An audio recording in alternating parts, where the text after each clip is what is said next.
think I'll start because Robbie has a huge amount of stuff to go through and it's fascinating.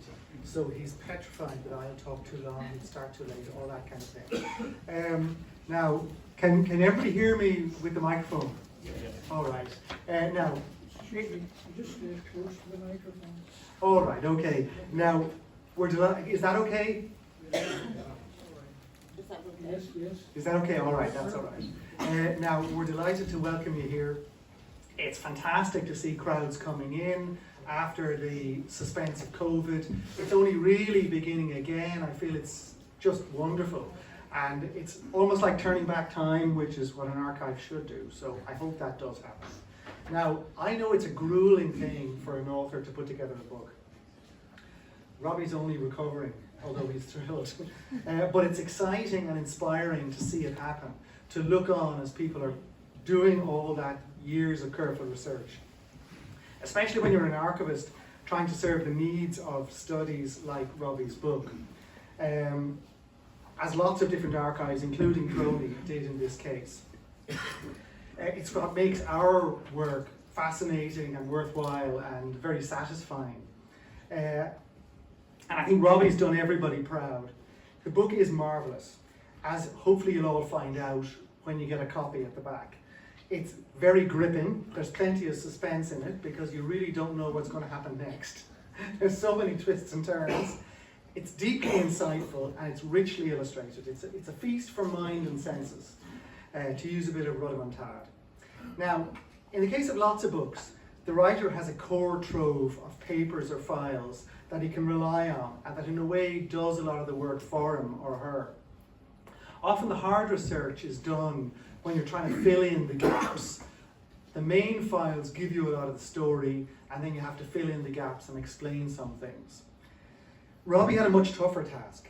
He had to create a real narrative to figure out what was going on the basis of disparate and miscellaneous clues from a huge number of little sources. Although this makes the kind of job much harder, it has the benefit of obliging a researcher to question and ponder every single bit of information as you're going along and as it turns up. And this has made for a text that is alive on every page. Robbie takes nothing for granted. Everything is questioned and gone through and explained. And I know what that's like because often when you're trying to work something out, you do take things for granted. And you need to actually question stuff, and that's when it comes alive. So the reader is brought along as well by the pace of the writing. He exposes the intricate machinations of the shadiest characters active in the financial world of the 1860s and in parliamentary and political circles of the time. He also shines a light on nobler characters, true railway men as he calls them, and there's good and bad and a lot of humour in the story, so do read it. You'll hear it in a minute anyway. Now, it was the Victorian industrial period that introduced technology to every aspect of our lives. I have to admit to being a bit of a technophobe, and there's lots of good reasons for being a technophobe when I look at these kind of things. But I think I'd like to live in a simpler world, but there's two wondrous things of beauty that technology and the Victorians brought to us and that I could never do without. The bicycle and the railway train. I only hope we always have them, and I can never get tired of trains. On that note, I'm going to hand you over to Robbie.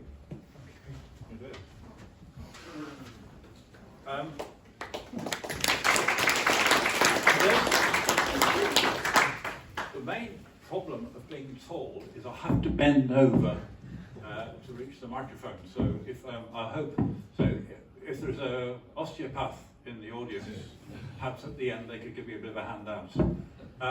Let's just introduce myself. In the book, it's Robert Phipps. I think most people who know me as Rob Phipps. So we had to get used to that. So Robert in the book, Rob here. And many thanks to Crowley and to Des for letting me be here today and launching this book. And many thanks to Des for reading very well all those words I wrote for him. Thanks, Des. The background to this book. We go back to during lockdown. I was doing a little bit of research around Hollywood, which is where my wife's family comes from. And I was looking at some local newspapers. And I came across this, it's from 1881, and it's describing the Belfast, Strandtown and High Hollywood Railway. Now, I'd never heard of that. I thought, I know Hollywood very well, it's High Hollywood. And then I came across on another paper the fact that it was called the Belfast Central Railway. And I thought, what on earth is it? What's this? And then I found another one, and this is talking about the Belfast Central Railway with a branch to Strandtown. And then I was living fairly close to Strandtown. I thought, this is rather strange. These are a railway company I've never heard of. And if you look through the books, you might gradually begin to find a bit about it. But I thought, I think there's a bit more to this than that. And I started to write an article. And the article got a bit longer, and then a bit longer, and then I found a bit more information out. And in the end, it's transformed from an article into this book, which is being launched today. Now, there is a lot of detail in the book. So what I'm going to do today is actually kind of give like a potted history of the railway in about 50 odd minutes. I can't cover everything in the book. I'm not saying that to sell the book, I'm just saying that there is stuff in the book which I can't cover today. But I will talk about its origins. I'll talk about its fights, because I do call it the Adventures of Fighting Railway. So I will talk about some of the fights it was having. I'll also then talk about how it finished, its demise, and then at the end briefly consider its legacy. Okay? So, and I hope, I said that at the back, I apologise, some of the slides may be slightly small. I apologise for that. So, Belfast, 1862. There's a well-known view from Ballymacarrock, bird's eye view of Belfast. And you can see that you can see the Queen's Bridge, and you can see the Lagan Bridge in the middle, to the left as well. And where the Lagan comes in, you see it is underdeveloped. And at this time, South Belfast in particular wasn't that well developed, which is an important point for the railway route. There's another view of Belfast again, looking over Queen's Bridge towards Cave Hill, and you'll see on the left-hand side the docks and all the ships. So it's very much, this is Belfast kind of views from 1862. But in by 1862, already the foundations of Belfast becoming an industrial powerhouse were there. Now this is actually from an 1874 newspaper. It just shows you some of the industries. And Belfast already had got the linen mills were there, mainly in the west. Shipbuilding, Holland and Wolff opened 1861, so shipbuilding was well established. Engineering, companies like Mackey's. And also academic institutions were there to provide the kind of technical know-how. So they were there. But also, if you are going to become an industrial powerhouse, you do need good transport. And therefore, this is where the port and docks became very important. And the harbour commissioners in particular at this time were very keen to make Belfast, to improve the port, improve the docks. So they had a series of extensions, the new channel, improvements along the docks, especially on the County Antrim side. And they also were keen to have tramways running either side of the Lagan. So the harbour commissioners were taking the idea of a port and the importance of the port very seriously. But also the town council. The town council was also very much involved. And from 1842 onwards, the town council was able to have private improvement acts. And these were vital to Belfast's future prosperity. There is an example that the shaded area is the parts of Belfast which the council introduced improvement acts. That's how you get Great Victoria Street. That's how you get Corporation Road, Corporation Street, and later on work around Crummock. But also particularly they're doing work on the docks as well. So you put all that together, but you also therefore need to transport the goods.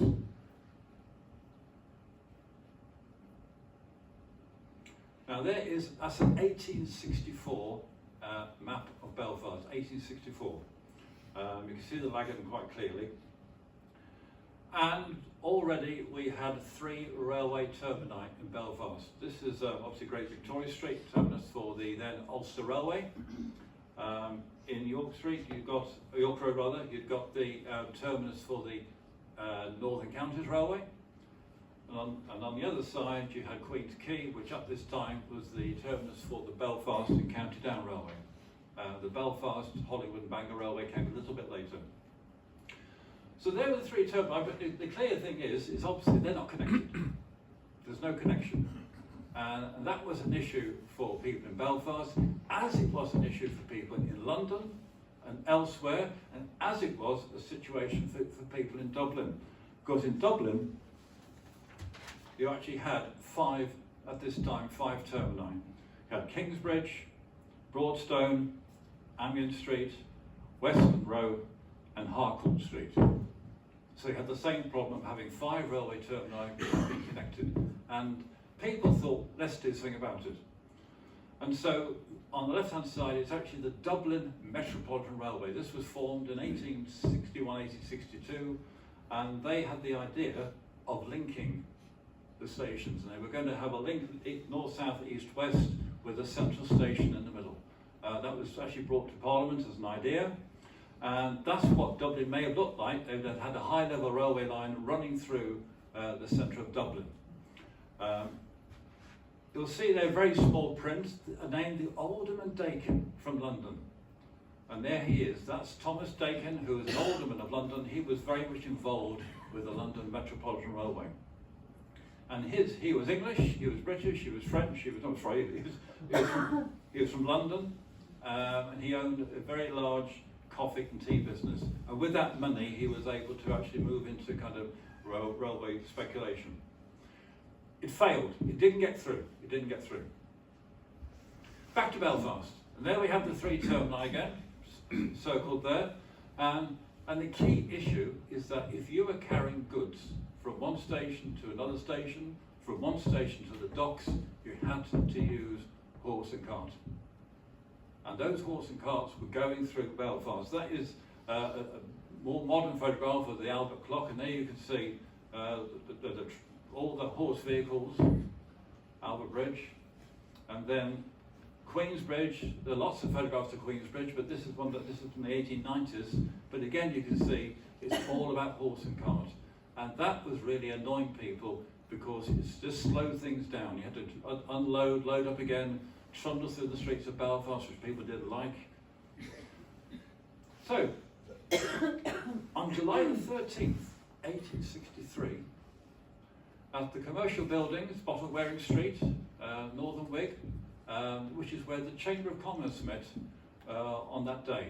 And the Chamber of Commerce were very much concerned about this whole issue of transport round through Belfast. And Mr. Botley there said it's the whole issue, the connections between the different railways was an issue, and the great inconvenience arising from the absence of railway connection must strike the mind of everyone. Hear, hear. So it was very much an issue for Belfast tradesmen. But he said, I'm proud to say we have a local engineer and cricketer coming to talk to us today.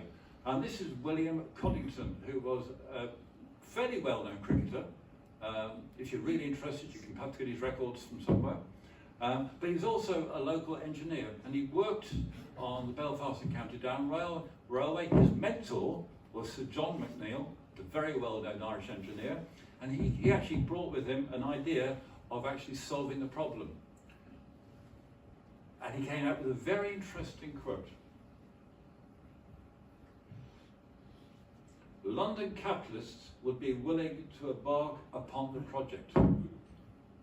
So he actually been talking to people about his idea. And this was the idea. I'm going to concentrate mainly this part on South Belfast.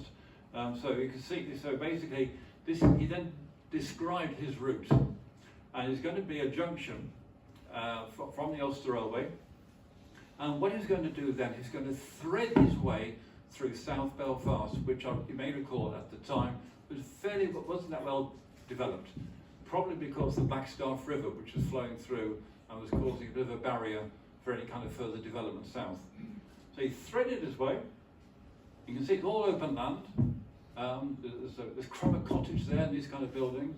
And then behind the gasworks, and then round, follow the Lagan embankment, in front of St John's Church, which is that big black line just going through St John's Church, which was there right at the end of where May Street would have extended to. Then with the viaduct, crossing over the viaduct, his plan was actually to go behind the Queen's Quay terminus and join up with the line behind it. He was then going to go, and the dotted line is a tunnel.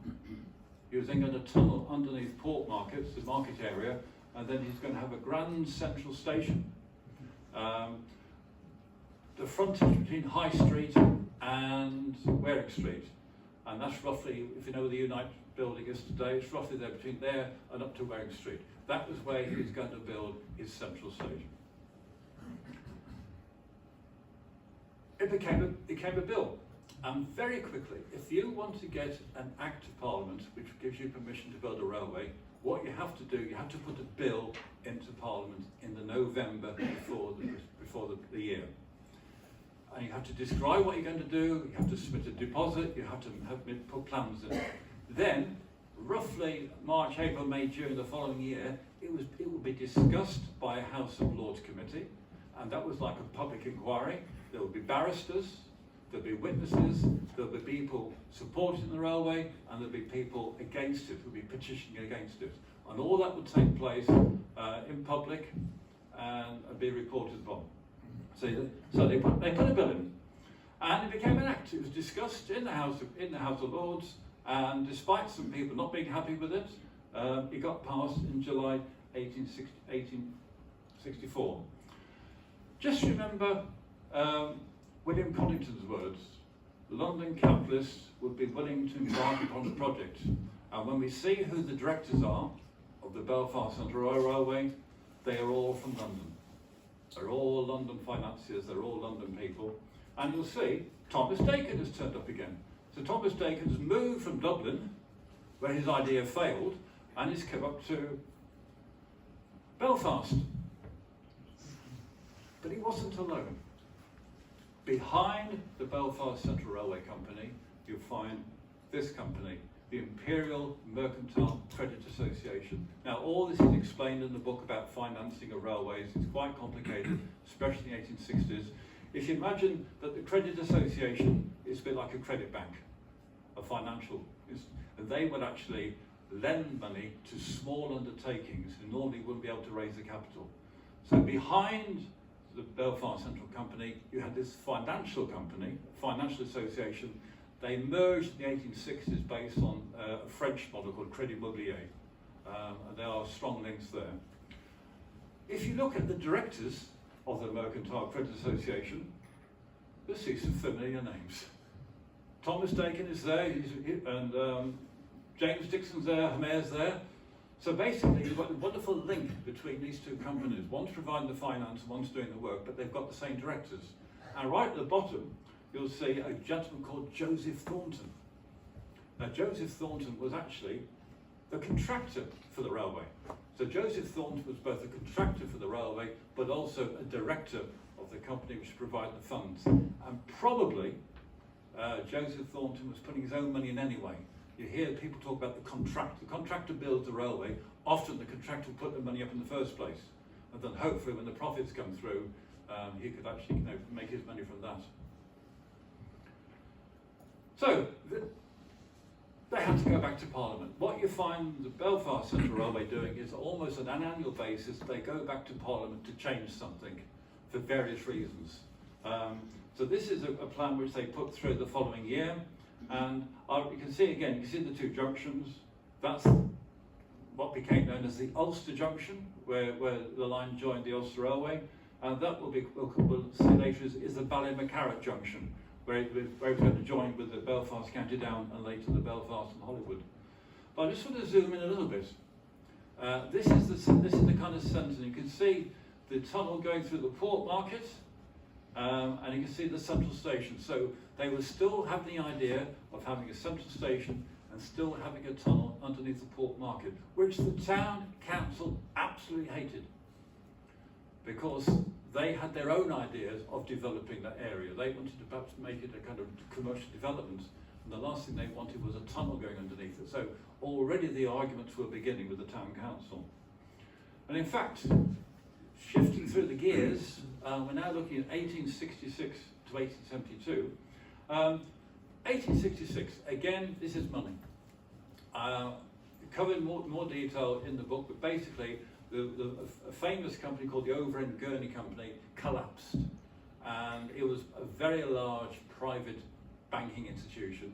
When it collapsed, lots of other people went down with it. The Bank of England refused to support it, and so basically, if you think what happened to the Northern Bank went, it's the same kind of issue. Other institutions went with it. And one of the institutions which went with it was the Imperial Mercantile Creditors Association. Within 6 days, they were considering going bankrupt.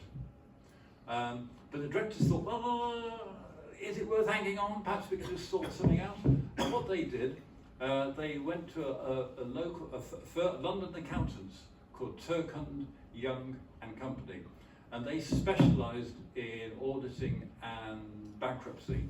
And basically they brought this gentleman, Alexander Young, who was a partner in the company, and he came along, if you like, think of Fly B and administrator. So basically he came into work, if you like, as an administrator. And he said, I think we don't need to go bankrupt. I think you've got quite a few assets. Let's see if we can actually realise those assets, and let's see if you like, we can rescue the company from the ashes. He said, leave it with me, I'll go away and sort it out. So, off he goes.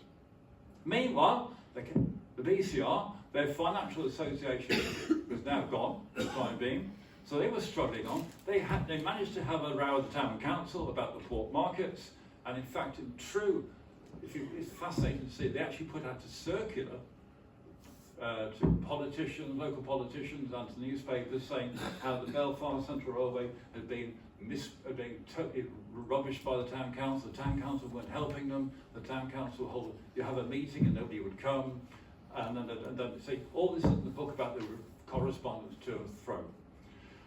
Importantly, in 1867, the Abercorn Basin opened, and I hope people realise it's not too far from here.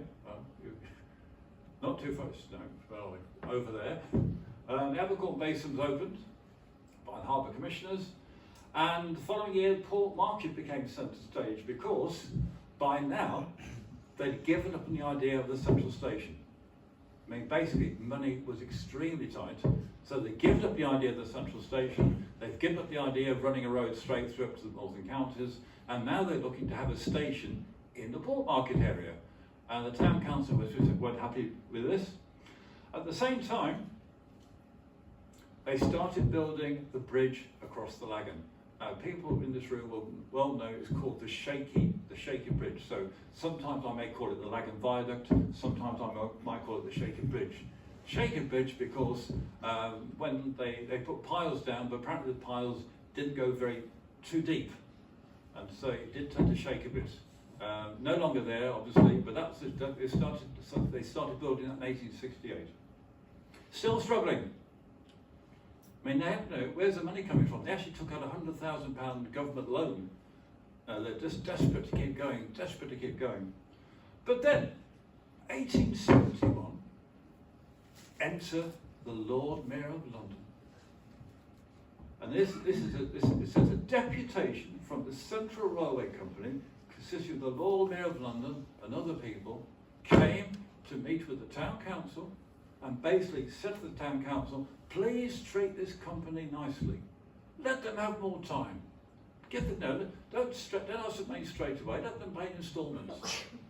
And you sit there thinking, why on earth would the Lord Mayor of London come across, not the easiest journey, to Belfast to meet with the town council? Well, the Lord Mayor of London was none other than Thomas Dakin at this time. He gets around a bit, so he's Alderman Dakin is now the Lord Mayor of London. Still with a keen interest, still wants to know, he's got money invested, so he's obviously going to take an interest. Money problems. So they went back to Parliament, another act, another bill. Basically, it's all about money. they need to recapitalise themselves. Companies do this quite often. Basically, we've got too much debt, so what we're trying to do is change the debt and take out more debt to get rid of the old debt. And in effect, when it got to the House of Lords, they said the company was at most embarrassed condition, being unable to pay interest upon their mortgages, or to raise money to complete the purchase of lands, or to... They got no money. The whole thing was, no, they literally got no money. And they started building a railway, and they take out an extra £100,000. And so basically, in effect, there's a quote in the book whereby the House of Lords we're actually acting here as a bankruptcy court. No, not a Laws Committee, but in the end, in order to get the railway through, they actually did finance. And to support them, the company have brought in these gentlemen of means, what they've described as gentlemen of means. We've met the gentlemen of means before.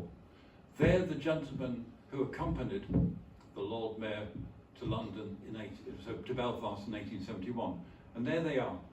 Alexander Clune Sheriff, who was an MP as well, William Tipping MP, Sir Leopold George Heath, Sir Thomas Dakin, we've met before, and Alexander Young now is now described as an advisor, because the Imperial Mercantile Credit Association, thanks to the efforts of Alexander Young, was now the Imperial Credit Company. So he'd actually got a new company out of the ashes of the old one. And we find out who the directors were. Surprise, surprise. They're the directors. Sheriff, Tipping, Heath, Dakin, and Young, this time described as a manager, sometimes described as perhaps as a part-time manager. He was still his company, he was still the owner, part owner of his accountancy company, and he's getting paid for this, by the way. You know, he wasn't doing it for nothing. BCR, because of this refinancing, also, they'd had to have a new board of directors as well. And there they are. So there we have the new board of directors for the BCR. Some familiar faces there by now. So off they went. So they got the first act in 1864. They were still trying to build the railway. They were stopping and starting because of the money problems. They actually, basically, they took all their money in debt and put it back and actually put debentures, they actually had debenture stocks, A, B, and C, which are basically loans, with a fixed interest, has to be paid every year. So basically, these are loans with fixed interest loans, basically, and that's how they refinanced the company. So they basically took out a new debt to replace the old debt. And I mentioned the junctions. Now, there might be tears dropping down my cheek in a moment, because last week I was able to go to the National Archives the first time, and I came across some new images. And so the junctions sorted out. This is the actual diagram which the BCR submitted to the Board of Trade for the Ulster Junction. The line, the centre line coming in from the Lagan Viaduct is coming in from the top. The line to the left are going to Great Victoria Street, and the line to the right is going onto Portadown. So that's the Ulster Junction. That's the actual copy, hence the tear in it. I didn't tear it, by the way. Anybody at National Archives is watching. That's actually from the document which they put into the Board of Trade. The other junction I mentioned was the Ballymacarra Junction. Again, over there. Not too spatially problem. And that again is the actual diagram which the BCR put into the Board of Trade, and you can see basically what you can see just very quickly. That line is going to the Abercorn Basin, over there. That line are the coal sidings, so the red line is all the BCR line. That's the line coming in from Hollywood Bangor. There's the county down coming in from Cumber Dundonald. That's going on down to Queen's Quay, and that's going on down to across the bridge. That's the Ballymacarra Junction. Big issue, big problems, described in the book. Board of Trade, the inspectors had to keep coming back because we don't like this, we don't like that. The BCR had to pay for it all, had to pay for the signalling, the whole lot. So again, it was kind of money on their system. But they,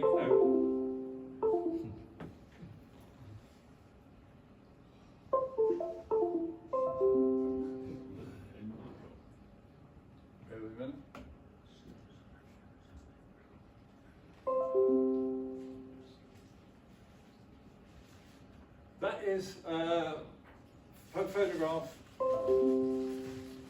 Is there a technician in the house?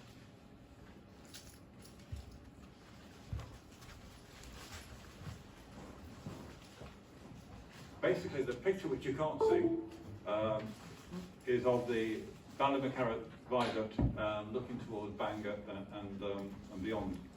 That's the picture of it. And the important bit is August the 8th, 1874, 10 years later, they'd actually opened 4 miles of railway. It took 10 years to build 4 miles of railway. And it went from the Abercorn Basin, which is there. That's what it used to look like, I'll say, in its prime. The point about the Abercorn Basin, because the Harbour Commissioners decided that would be the best place to actually have coal loaded, unloaded. The coal into Belfast typically went to the Abercorn Basin, and the other side of the Donegal Quay, etc., will be used for other goods. So they'd actually got a railway line now from the Abercorn Basin to those sidings you've seen, and then back down towards the central junction. And roughly that's the line. Basically it's Coddington's line. Don't worry about the little street going up towards the Lagan, we'll talk about it in a moment. But that essentially was a line after 10 years. 10 years to build that. And the following year, we get this gentleman arriving in Belfast, John Butler Cooper. He was the new general manager. Arrived September 1875. Railway management in his blood. His father and grandfather had been railway administrators. He was married, had a very large family, ended up with perhaps 12 children.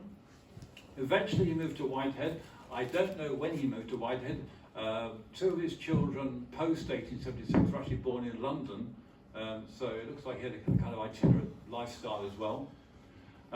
He had previous experience with two small railway companies, Stafford and New Toxteth around there, so in the Midlands. So he knew small companies, especially struggling small companies, so he's well used to the problems.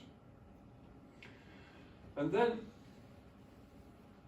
in 1876, the following year, we find a new company was put a bill into Parliament, and they were calling themselves the Northern Union Railways of Ireland. Now, that is their map, that's the actual map which they put into Parliament. That's Belfast. That's Banbridge and Lisbon. Now, there were railways already there. There's the Ulster Railway already in existence, running down towards Portadown. There's also the Belfast, Banbridge and Lisbon Railway, running down from Knockmore Junction.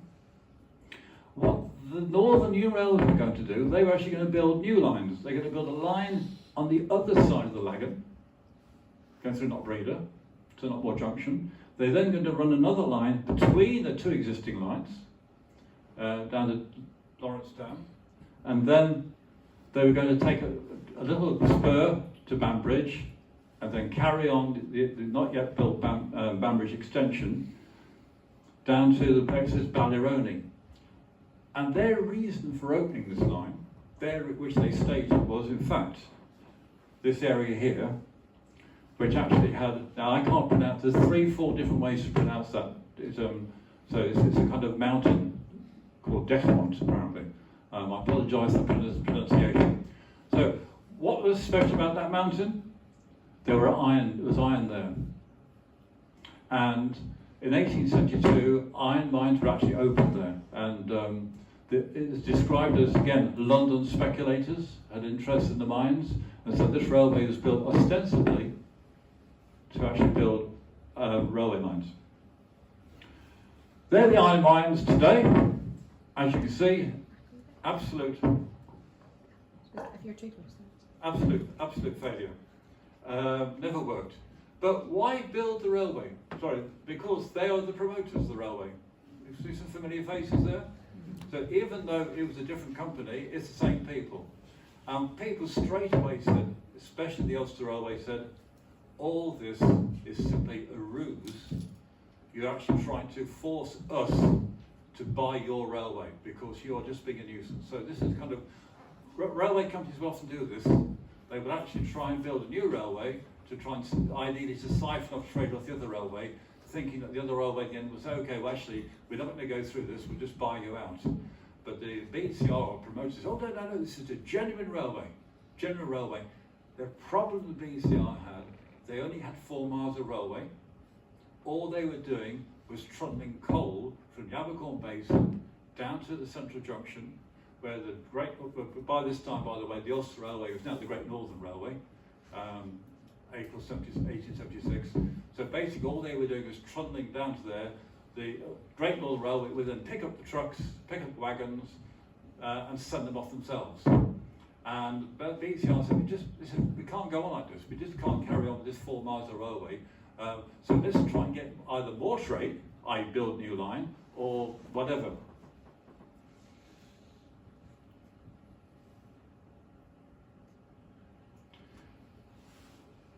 However, they were still fighting. Now, this map on the left again is an actual map which the Telford McNeill, the son of Sir John McNeill, he actually kind of took an interest now. William Conington had disappeared, as it were, and Telford McNeill now seemed to be the kind of engineer which the BCR would go to get any kind of work done. And this is a map which he drew in 1877. They were had a big argument with the Great Northern Railway. They also started picking an argument with the Belfast, Hollywood and Bangor Railway, which had now kind of become fully independent. And so we have like the Belfast, Hollywood and Bangor Railway Company was now kind of fighting its own existence. And basically what the BCR wanted to do, it wanted some passengers.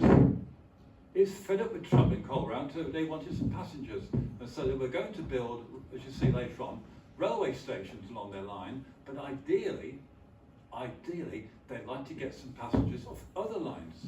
In particular, pick up what they saw the lucrative Hollywood trade.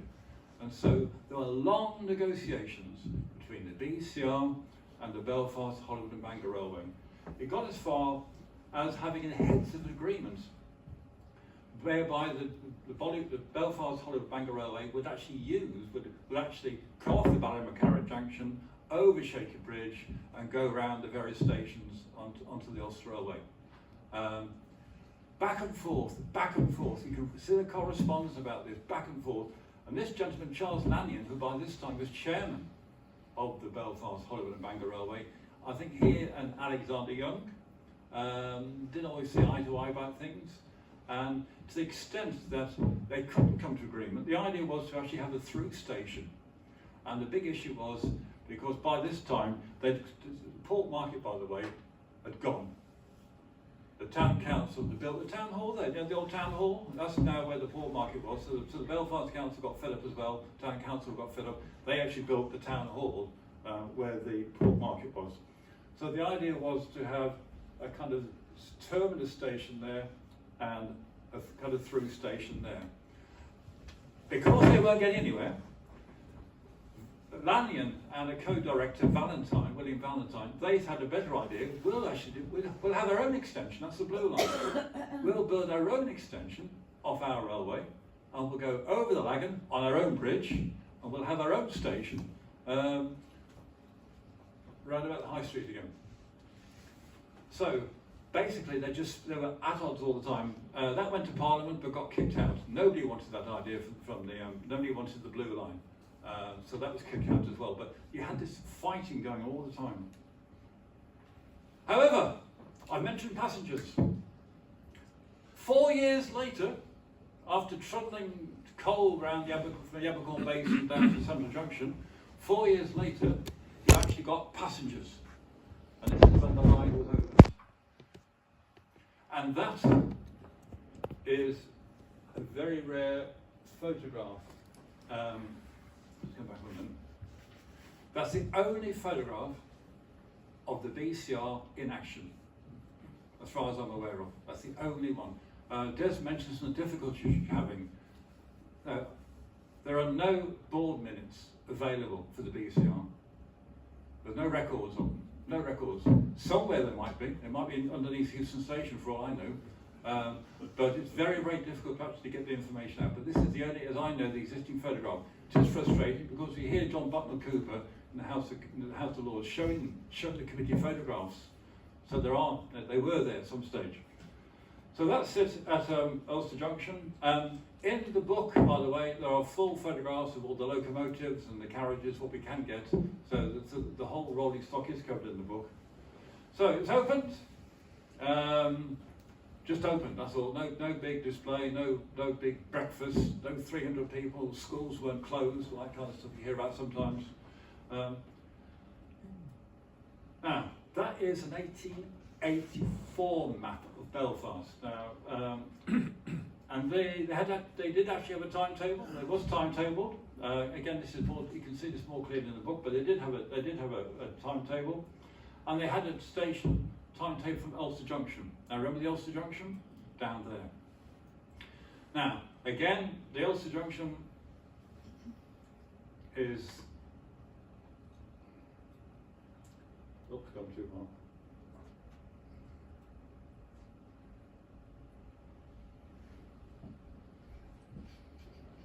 There's the Ulster Junction. That's the line coming from.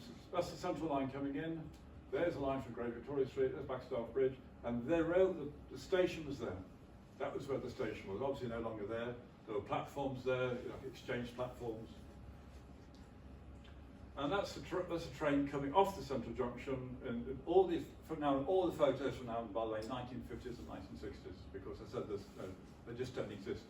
So there's a train coming off the central line, going on, and there's kind of Great Victoria Street going on down.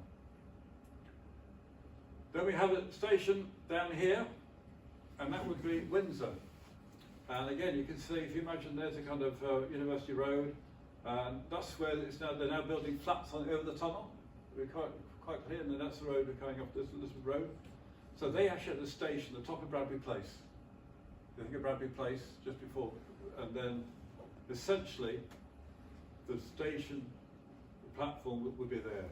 That's the train going past it, going towards Shaky Bridge. They then have another station, Alma Road, where the Alma Bridge is.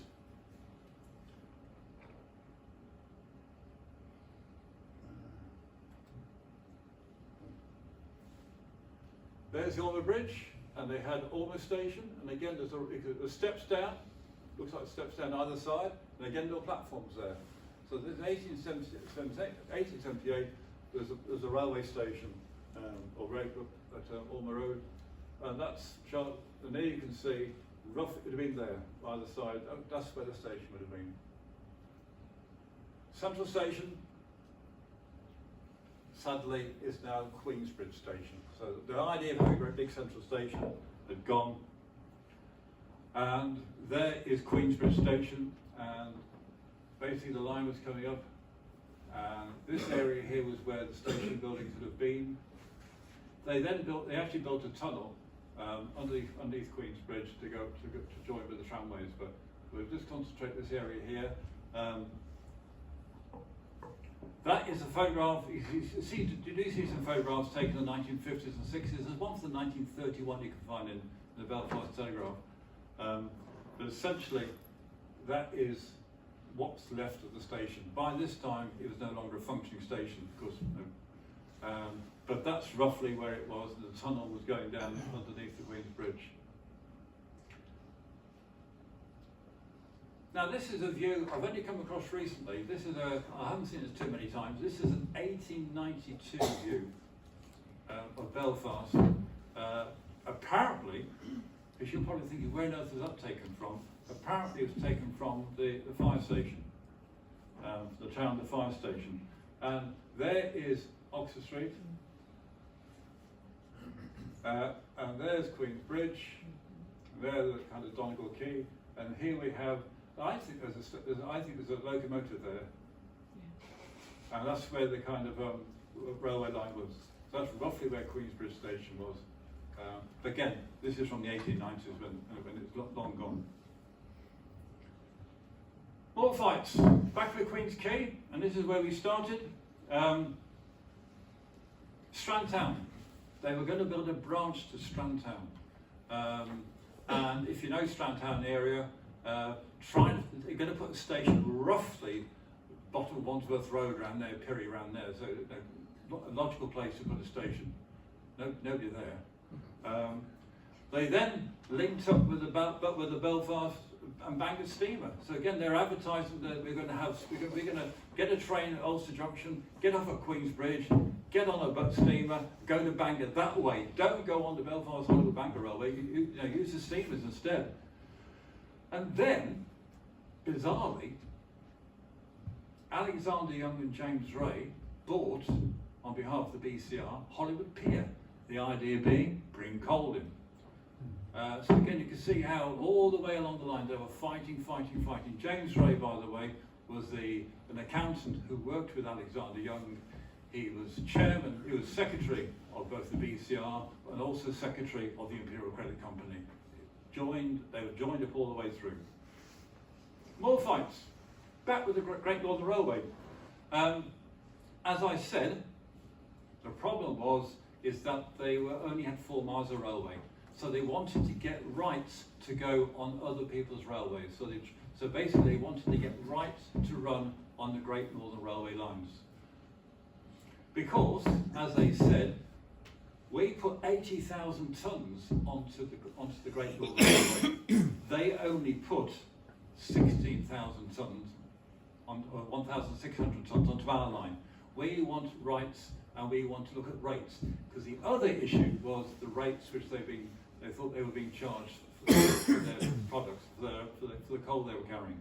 So there was a group of, an organisation or an institution called the Railway Commissioners, and their role was to arbitrate between disputes, mainly about rates between railway companies, and the BCR took the Great Northern Railway to the Railway Commissioners. Kind of won, kind of lost. Again, there's more detail in the book. More fights. They then thought, right, this is where I came in the very beginning. We're now going to build a railway beyond Strandtown onto Hollywood. In fact, High Hollywood. Those of you who know High Hollywood, the station being roughly where Dundee Road turns left down towards Downshire Road. They're going to that's where the terminus was going to be. By the way, it got passed. But it was successful. They got the right to actually build that railway. They then had another idea. What we'll do now, we'll have another line. This is going to be mixed narrow gauge through West Belfast up to Linganeil. Link up with the cable tramway. Again, that got passed. The idea there was to actually link in with the linen mills. So they would take coal to the linen mills and take products out. So again, it was an idea of getting more trade. That got through. They got permission to do that. In fact, they started looking at compulsory purchase for it. But they didn't stop there. They said, actually, why stop there? Why not go, as people often say, why not go to Doak and Ballyclare? I mean, I'm sure a lot of people in this room have said, let's go to Doak and Ballyclare.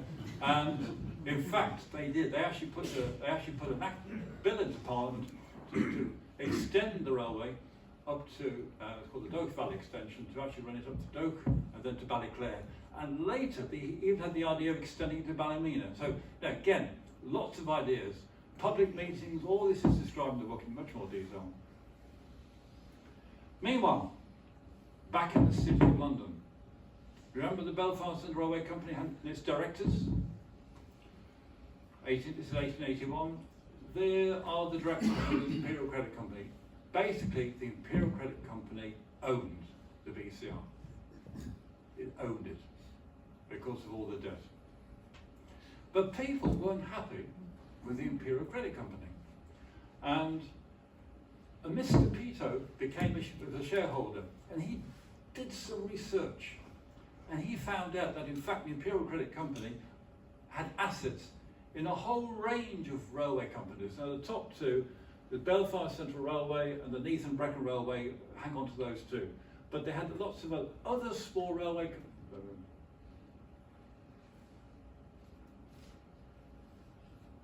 Other small railway companies as well, lots of other small railway companies. That's what they specialised in, financing small railway companies.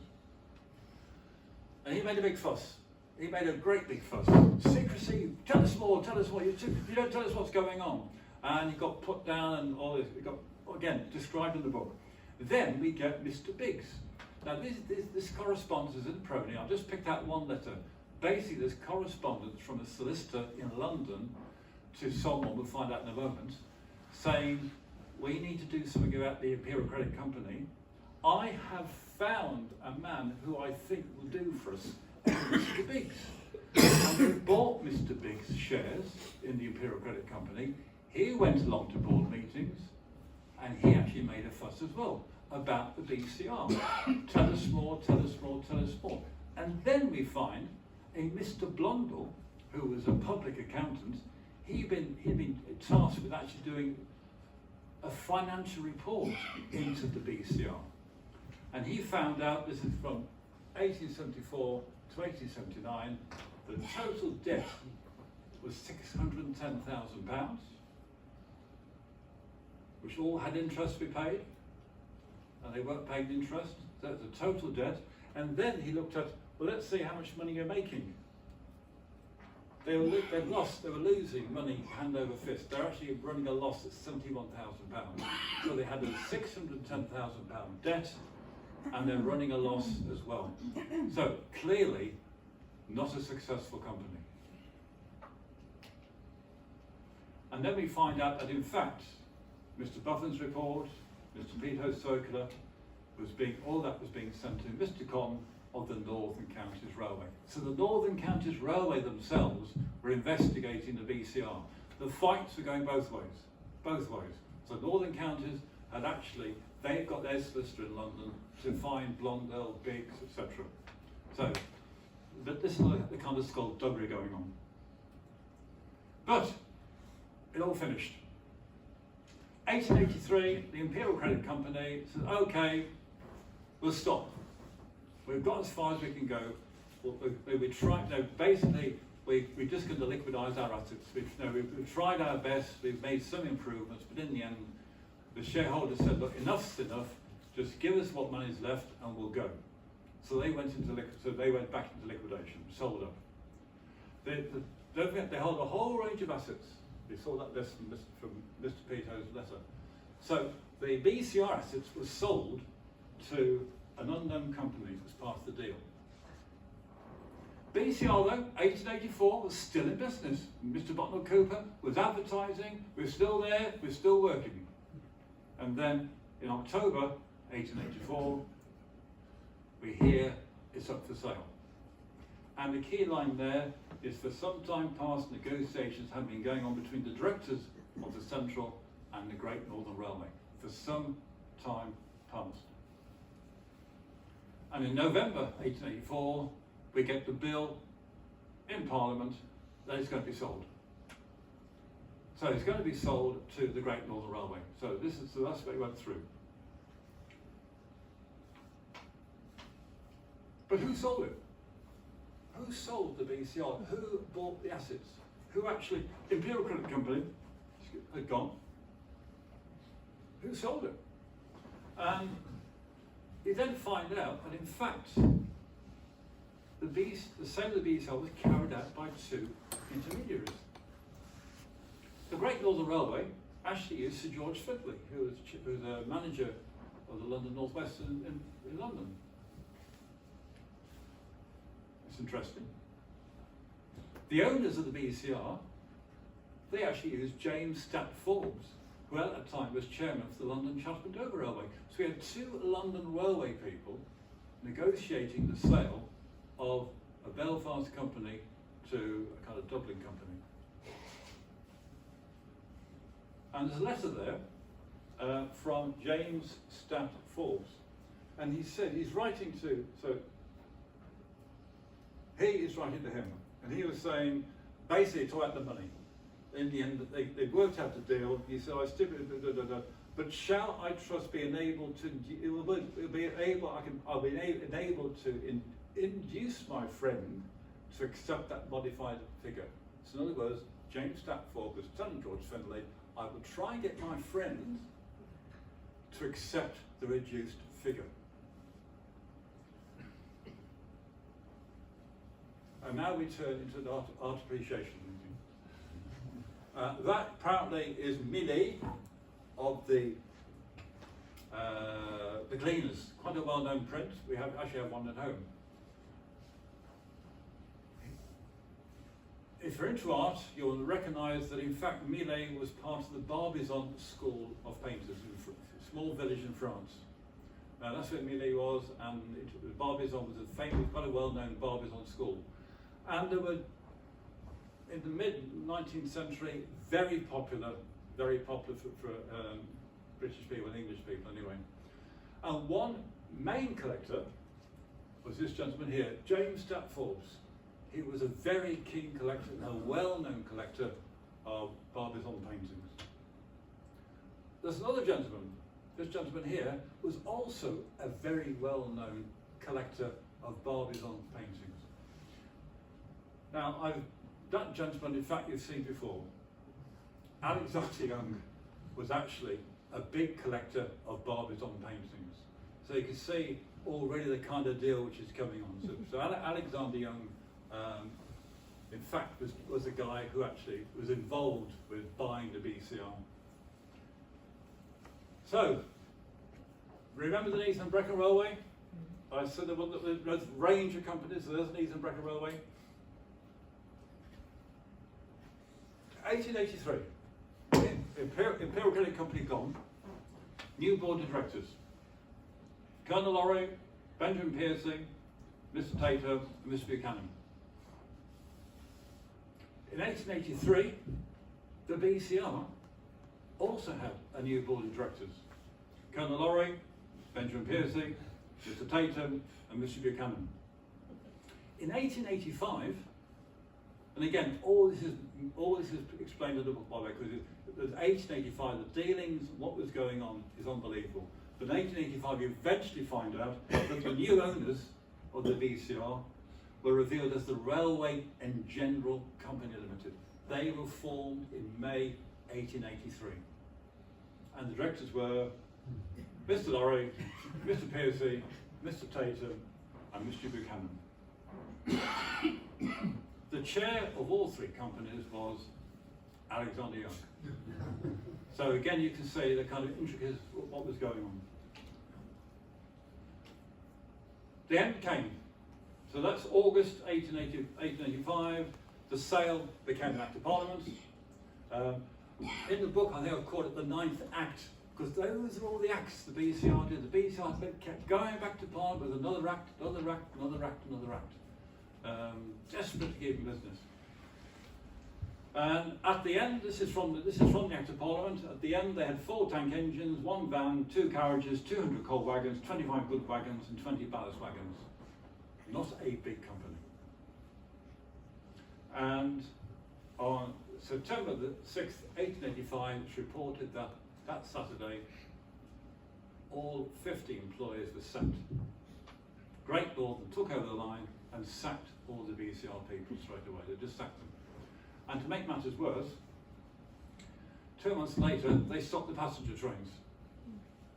So 2 months later, they stopped the passenger trains.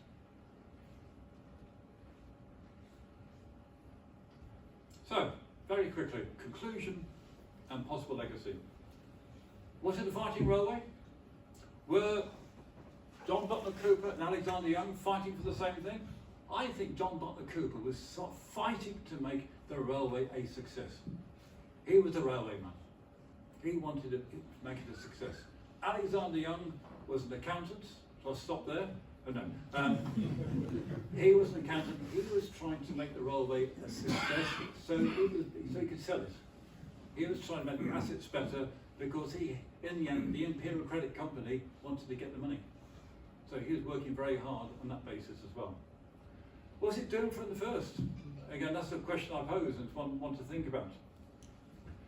Possible causes of its demise? If you read the books, they'll say it was the trams. They said the trams. They did it for the BCR because they actually had all these lines, the small yellow, small red lines. They took all the passengers away from the BCR. So people say it's all down to trams. Was it the small fish in the big pond? Now this is taken from an late 1880s diatribe in a local newspaper about the Irish railway companies. But it listed all the mileage, etc. BCR had 4 miles of railway. 4 miles. Belfast County Down had 68. Belfast and Northern Counties 140, and the Great Northern Railway had 467. So it really was a small fish in a very large pond. And those big fish didn't help it at all. And remember the very beginning? London capitalists, all the way through, it was London money. London money. Virtually the only, I can't think, Coddington was probably the only person from Northern Ireland, from Ireland, who's actually involved with the railway. Everyone else, managers, shareholders, English. London. Perhaps it was a debt too far. I said this one, the Western Extensions did actually go to Act of Parliament, and the arbitrator came in and started looking at compensation, and you read the book, all that caused major problems because they were taken to court about debts and this kind of stuff. So if you read the book, it explains in far more detail how this perhaps was the final debt. And its legacy is there today. That's the central line. That is still in use today. That's how the enterprise gets to Dublin. Those 4 miles of railway are its legacy. No two ways about it in my mind. So it's still there today. And in the book, I actually do an epilogue. What happened to them? Where are they now? Okay, because you know those kind of films, they say 1 year later, it's usually pushing a pram. But here we have 1 year later, more than 1 year later, I've done an epilogue, and in fact, John Butler Cooper left Belfast, went to England, it's all described in the book, went to Felixstowe, came back to Belfast, and is buried in Carnmoney Hidden Graveyard. And myself and his great-great-granddaughter, as I mentioned for you, and my wife, we went this time last year, we actually found the grave and we cleaned it up. So that's his graveyard, buried with his one of his daughters. Alexander Young sold most of his art collection just before his death, 1907, for £500,000, which is millions in today's money. And he died shortly later, shortly afterwards, at his family home in Switzerland, in fact buried there. Then, as you know, and I described the central line, what happens to it, and it's kind of what happens to it later on. And of course, I finish off with it was 1976 when they had the cheek to call it the Central Station. I'm sure John Butler Cooper and Alexander Young thought that's irony, isn't it? We spent 10 years trying to build a central railway. What they do, they go to Maysfield and call it the Central Railway Station. But then, even worse, what do? They call it Lanyon Place Station. I think probably that is so much irony that all the problems they had with Charles Lanyon, they actually call the station Charles Lanyon Place. And I'll finish that point. I'm happy to take any questions. Or slightly run over. I do apologise for that. As I said, a lot more detail in the book than I probably appreciate. It's a very much, I think, a neglected railway line and a neglected railway company. I hope it's given you a bit more time to think about the ways of how the railways work and railway politics. So thank you very much.